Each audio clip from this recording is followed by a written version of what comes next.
welcome to a brand new episode of the Jampack Report today for October the 3rd of 2019. Of course, my name is Samuel Adams, and 5 days a week I bring you the hottest gaming news that you need to know right here on the Jampack Report.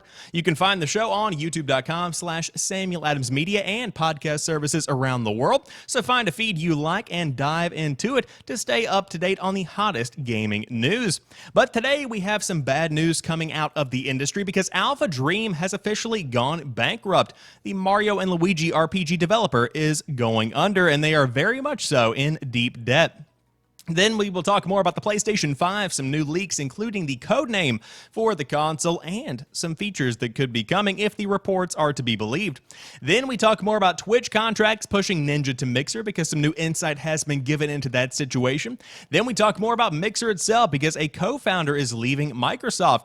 Then we'll dive into PubG Crossplay, Call of Duty Mobile, and at the end of the show, I will give you a freebie tip of the day. That's right, you can get some games for free, at least for a month, if you are quick enough to enable two-factor authentication. I'll tell you where in just a couple of minutes, but without further ado, let's go ahead and dive into today's top gaming news. First off, Mario and Luigi RPG developer AlphaDream has gone bankrupt. Founded in 2000, AlphaDream was originally known as Alpha Star and was staffed with people who had formerly been at Square, including former Square president Tetsuo Mizuno. The studio is best known for the Mario and Luigi RPG series. It was announced today that AlphaDream has gone bankrupt. According to Yahoo Japan, revenue was sluggish in recent years and development costs drove the studio into the red. As of March 2018, AlphaDream was 400 million yen, or roughly $3.7 million, in debt. After releasing Mario and Luigi Superstar Saga for the Game Boy Advance in 2003, AlphaDream went on to do 4 more main entries in the series: Partners in Time, Bowser's Inside Story, Dream Team, and Paper Jam. The studio also worked on the remakes Superstar Saga plus Bowser's Minions and Bowser's Inside Story plus Bowser Jr.'s Journey, the last of which is AlphaDream's final game. The Mario and Luigi RPG series was praised among fans, and for good reason. It's a shame that the studio has filed for bankruptcy, and it's always a shame when any studio files for bankruptcy because everybody brings something new to the table. But specifically in regards to AlphaDream, they had something unique with the Mario and Luigi series because it definitely stood out from the other mainline Mario games, and of course Nintendo tends to keep their intellectual property pretty close to the chest. To give it to these people repeatedly means that they were doing something right, and of course to warrant remakes of the classic games definitely shows that they were doing something right if fans were willing to go back yet again.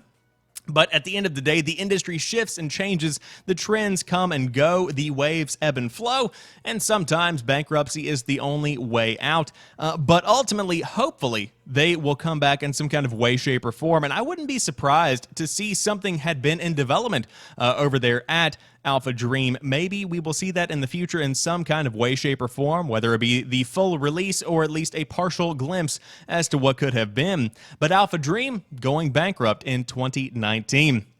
You hate to see it. You really do. Then the PlayStation 5 has some brand new info coming out about it because there is next-gen streaming, built-in cameras, and codename Prospero. Let's go ahead and dive into the big news dump. Now, of course, we will return to the update in just a moment. PS5 leaks are coming thick and fast. That's a way to say it. We recently learned that Sony has filed a patent for a 3D holographic display screen that we may see implemented in its next-gen hardware, and now a hefty leak may have revealed some new details about the highly anticipated console. The PlayStation 5 will be codenamed Prospero and feature a built-in camera for focus on next-gen streaming, according to a new report by Gizmodo. This info comes via an anonymous tipster who claims to be working on a next-gen title for both the PS5 and Xbox Project Scarlet, according to the report. While it's always worth taking any rumors with a big old pinch of salt, this tipster seems to be fairly on the ball. Apparently, the source sent this site real-life design illustrations of a pre-production PS5 in June before the illustrations were found, leaked, circulated, and ultimately rendered in August. So what have we learned? The tipster claims that new models of the PS5 dev kit were sent to studios during the summer and that Sony is referring to the next-gen hardware as Prospero, though it's likely this is a code name. If that is not enough, the source also claims that both the PS5 and Project Scarlet will have a big focus on streaming, with both consoles boasting built-in cameras. Pause, returning to the top of the article. Gizmodo has reported an update that a Microsoft spokesman denied any camera technology is in development and that none has been delivered to developers in any form. Full stop. So, does that undermine this entire article? It very well could, but it's still worth talking about because excitement. However, while the Xbox Project Scarlet's camera is reportedly more powerful and will allegedly be capable of a 4K resolution with just a 2-frame latency between what is recorded and what appears on stream, again, this is still unconfirmed. This has still been denied by Microsoft. The PS5's camera is rumored to use older camera technology that's based on dev kits that have been sent out. In addition, the anonymous source offered some fuzzier details, such as the suggestion that the PS5 and Xbox Project Scarlet will be the, quote, greatest compute jump in any console. As previously mentioned, this leak should be taken with a pinch of salt. However, it would make sense for both Sony and Microsoft to lean into streaming, with services like Twitch and Mixer increasing in popularity, but both have previously delved into camera features with iToy/PlayStation Camera and Kinect respectively, so to do so again is not a massive surprise. So, with the denial from Microsoft, this definitely becomes a much more interesting article to dive into. Will streaming be a big part of the next generation of gaming? I think that it very well could, specifically on the Xbox side of things. Now, again, we have no confirmation that anything is in development as far as a new camera peripheral goes. In fact, we have the adamant denial from a Microsoft spokesperson. But for Microsoft to buy Mixer, to integrate it directly into the Xbox experience for this generation, and then to completely forego it for the next generation would be shocking unless they step away from Mixer nearly entirely, which is also on the table. I don't know how invested they are in that specific cut of the company, because make no mistake, they have dumped tons and tons of money in. But then again, with the acquisition of Ninja, it looks like they might have their eyes set on the future as far as that goes. But I think that streaming is going to be a big part of the industry as the years do go on. However, one point that I want to drive home is that everybody can stream, but not everybody should stream. And I think that the ability to stream games and the popularity of games being streamed has shifted the industry in a way that I might not be completely behind, because the idea that people are going to be streaming your game directly changes how the game is developed and how the game is laid out. And I don't think that should necessarily influence how a game is made. Now, any game can be streamed, but some games are better at streaming than others, and those are the ones that tend to do better at retail because you get to see the game beforehand. If you are somebody who wants to try streaming, you will buy the game to try and stream it. It's that kind of situation that changes things up a bit. And so, will streaming be built into the next PlayStation? I wouldn't be shocked in the slightest, considering PS4 already has that capability, and many people have started successful streaming careers from their PlayStation 4s. But at the same time, I hope that it's not true, honestly. I want the people to go back to the core gaming experience, and that's what I've been doing the majority of the summer. I used to stream a ton. In fact, I used to feel guilty whenever I would be playing a game off stream because I wasn't sharing the gameplay or, raising my potential to reach out to somebody new for them to find my content. But that's not what it's about. For instance, right now, I'm playing through The Last of Us with all the lights off on my flat screen TV, no headphones, just speakers. It is phenomenal. It's a good time. And I wish more people would enjoy that kind of experience instead of focusing on the streaming/content creation side of things. But to deny it entirely is a bit foolish because a lot of money can be made from throwing yourself completely into the streaming focus. But again, Prospero coming reportedly in the winter of 2020. We will see if any of these reports are in fact believable and, of course, to be confirmed as more news rolls out. But speaking of streaming, let's talk about Ninja, because some new reports have come out that shed some light on why he moved away from Twitch. Twitch contract pushed Ninja to Mixer, according to his manager. Ninja's manager and wife, Jessica Blevins, detailed how his contract with Twitch pushed him to Microsoft's streaming platform Mixer. Ninja kind of set the world on fire when he abandoned Twitch for the far less popular Mixer back in August. He'd been the biggest streamer on one of the biggest streaming platforms for some time. He still is, by the way, and there was really no question that he was and is the most popular streamer in the world. It also follows that he made boatloads of cash. We thought that his transition to Microsoft's smaller streaming service was to make even more money. While we are not saying this is no longer the case, his manager and wife, Jessica Blevins, recently reaffirmed to Business Insider that money had nothing to do with this decision. Instead, it was their restrictive contract with Twitch that motivated them for the move. One of the contract's biggest flaws was how it limited Ninja's ability to obtain licensing deals. With the wording of how that contract was going, he wouldn't have been able to grow his brand much outside of gaming, Jessica said. There were already conflicts with his current sponsors, and re-signing with that platform. And we're like, straight up, guys, we've worked so hard to grow the Ninja brand, to license things and get his name out there. We can't go backwards with it. So that's where the deal really just started not making sense. On top of the contract, Ninja's chat room had also become a bit of a cesspool. The toxicity wore him down, and it wasn't until Microsoft came along that he felt like he could reset. Some of those sludge monsters have undoubtedly followed him to Mixer. If Ninja's contract with Twitch really was so bad, I can't help but wonder, the author says, how unique it was. He was the platform's top streamer by far, so it would make sense if he had a totally unique deal. On the other hand, if Twitch's other top streamers have similarities in their contracts, we could see more moves to Mixer in the future. But no doubt no one will get the kind of Microsoft money that Ninja did, though. Without a doubt, no one is going to be getting that Microsoft money like Ninja did, because that is absolutely unfathomable when it comes to how much money they probably paid him to move. However, interesting to see the insight as to why. Now, I read the full Business Insider article, of course. This is one from DualShockers that's parsed down a bit, but essentially, according to Jessica Blevins, of course, Ninja's wife and manager, Tyler seemed to be a bit disconnected. He seemed to be falling out of love with streaming, and of course, he did have a very volatile chat room that was often put in subscriber-only mode, and even then, sometimes emote-only mode, things along those lines. But with that being taken into account, you also have to consider that Microsoft has a lot of potential for collaboration with external platforms, external companies, and of course, there's a lot of potential inside Microsoft when it comes to debuting new games via Ninja. He can become essentially the face of streaming for Microsoft, and really, he could become something of an E3 host, a personality, if you will. Let's say in 5 years, Microsoft abandons Mixer entirely. They still have Ninja under lock, and so therefore, you could put him in front of a crowd for an esports event or something along those lines. You could branch out and try new things. He is simply a face that people recognize, and that's exactly what Mixer needs, and that's exactly what, in my opinion, Microsoft needs. But without a doubt, interesting to see the insight into how all of that hypothetically went down. But moving on, Mixer's co-founder has left Microsoft. James Boehm will pursue new ventures intending to develop the industry and its communities. Now, a brief hiatus here from the story.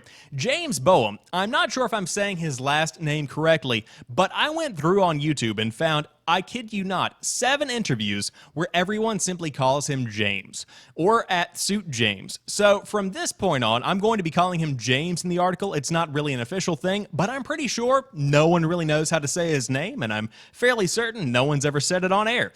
With that being said, let's dive into it. As Microsoft's video streaming platform Mixer continues to fight for market share, it will have to do so without one of its original architects. James Boehm, who co-founded Mixer and served as COO back when it was called Beam, announced today that he is leaving the company. James was somewhat vague about what he plans to do next, saying he has a vision to empower and engage communities and creators through a series of investments and new business ventures. He also recently joined the board of directors for gamer-focused lotion company Gamer Goo. That sounds disgusting. I'm proud of my achievements with the Mixer team and my time at Microsoft, James said. I've learned so much from so many talented engineers and designers. It's such an amazing team, and I am so humbled to have been a part of it. I'm excited about the future of the Mixer platform, but now I'm giving my focus to new projects I'm involved in with the aim of continuing to develop the industry and its communities. James co-founded Beam in 2014. The company was acquired by Microsoft in 2016 and renamed Mixer the following year. James's departure comes during a busy stretch for Mixer as the platform made waves in August by signing an exclusive deal to pry Ninja away from Twitch, and last month began rolling out ads on the service. And so, of course, for those that don't know, this is a pretty big deal because between Matt, the other co-founder, and James, Mixer has kind of become somewhat of a big deal in the streaming game. Of course, over the past few months, the one-year contracts that many creators signed to move from Twitch to Mixer are beginning to kind of fade away, and so therefore a lot of people are kind of leaving the service, at least in my specific circle of the internet. But still, big moves being made, and of course being baked directly into the Xbox interface means that it's probably not going to be going anywhere anytime soon. But at the same time, James and Matt, if I remember correctly, I know specifically James at least, developed the first iterations of Beam in their college dorm. It was a college project that began as a e-commerce platform, eventually evolving into a streaming platform, something along those lines. Really cool backstory that is behind Mixer. But of course, best of luck to James at SuitJames on Twitter if you do want to follow him and his adventures throughout the rest of his career. But the man's only in his mid-20s. I mean, wow. You know, you're killing it, my dude. If you've been able to found this incredibly successful company that was then sold to Microsoft, you've made tons of money, you can now invest in the biggest industry projects in one of the biggest times for tech. Killing it, my dude. Let's go. However, you know what else is going to be killing it? Tons of people in PubG, because crossplay between Xbox One and PS4 has launched. The latest update for PubG on consoles will enable crossplay between PS4 and Xbox One players. Although PubG is not the first game to offer crossplay between the two consoles, it is a notable addition to a growing list that includes popular titles like Rocket League, Fortnite, and the soon-to-be-released Call of Duty Modern Warfare. With regards to how crossplay will work in PubG, players will be matched with players on other consoles at random, although forming cross-platform parties is not currently supported. Anyone who wants to stick with their platform of choice will be able to turn the feature off in the gameplay settings, but will be prompted to flick it back on if a match can't be found after a certain amount of time. For more info on the latest patch, you can check out the complete set of notes on the official PubG website. Now, I will say that this article brings up one point that I often forget, and that is that, of course, as time tends to go on, less people are playing specific games. PubG, not really one of those games yet. Going forward, it very well could be in 3-5 years maybe. And so to be able to have a larger pool of players, to be able to have one pool of players even to pick from when it comes to finding online games, definitely stretches out the longevity of a project to where, number one, it can make more money since that's what developers and publishers want, but on top of that, players can find games for years and years to come. One game that comes to mind is Battlefield 3. Of course, I tend to go back every few months and play a couple of rounds on No Shark Canal's on PC's version of the game, but it can be difficult to find a full lobby. So to be able to have that shared pool of players between the PC, Xbox 360, and PS3 versions of the game would be pretty useful, especially in 2019 when not too many people are playing Battlefield 3 on PC. But I digress. Very cool to see that PUBG is being added, and of course, yesterday, the show reported on the fact that, hey, now we have crossplay for everyone if you do want it. And so that is definitely going to be a useful feature for a lot of developers going forward that want to bake it into their games. But one game that does not have crossplay is Call of Duty Mobile because, again, it's only out on mobile. But it has dropped controller support a day after launch. Now, hold on. Bit of a hiatus yet again. I downloaded this game late last night. Around, I would say, 8:30 or so, and I started playing it when I had some downtime at work. My goodness, this game is absolutely phenomenal. Now, there are in-game microtransactions, there is a battle pass, and in a lot of ways it feels like PUBG Mobile because, quite frankly, it's developed by the same team. But going into it, it is literally the greatest hits Call of Duty multiplayer that everybody has been asking for 10 plus years. You get maps from Black Ops, you get maps from Modern Warfare. I am digging this one beyond belief. It is good, dive into it, give it a shot. Again, it's free. Now let's move on.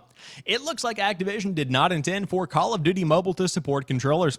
Call of Duty Mobile launched earlier this week on Android and iOS, and it's generally been smooth sailing for Call of Duty's first major mobile release. The game is full of content from traditional multiplayer to a 100-player Battle Royale mode. Shortly after launch, players discovered that controllers can be used to play the game. Now that iOS officially supports PS4 and Xbox One controllers, many on mobile are beginning to get comfortable with the idea of using them to play their games over the device's touchscreen. Unfortunately, Finally, controllers were seemingly not intentionally supported. Activision rolled out an update to the game that took out controller support, making touchscreen the only valid method of playing Call of Duty Mobile. Players surprised by this contacted Activision support, believing it to be an error. The publisher support team, however, clarified that it is indeed intentional. The debate of whether or not playing multiplayer phone games with a controller offers an unfair advantage is an old one, but this may be the first case where it's very simple to get the same experience with any of the existing Call of Duty games on consoles or PC, all of which support controllers.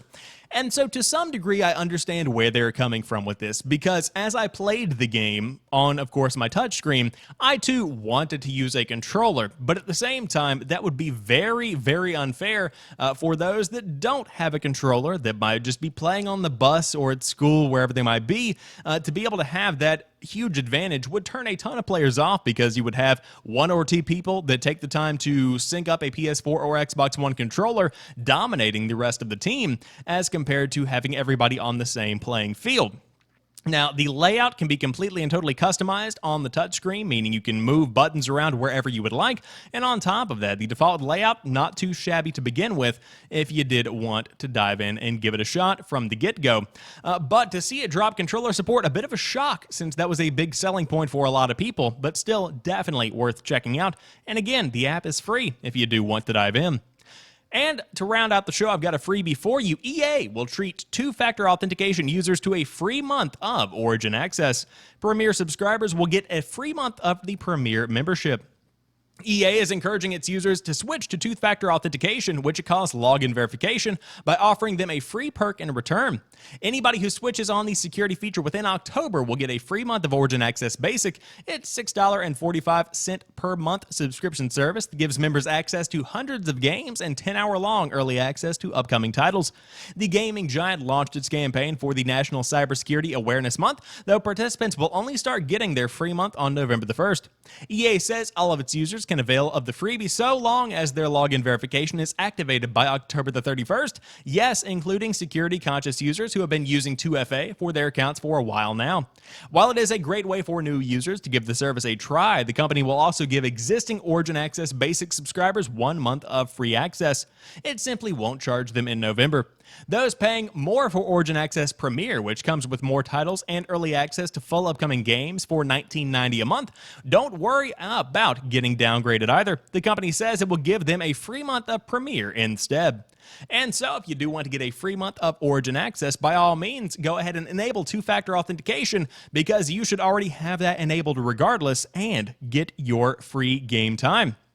But that rounds out today's episode of the Jampack Report. Of course, if you are brand new to the show, hit that subscribe button if you enjoyed, and stay up to date again 5 days a week, Monday through Friday, right here on youtube.com/SamuelAdamsMedia, or a podcast service of your choosing. But until tomorrow, you guys have a fantastic rest of the day. I will talk to you soon, and peace.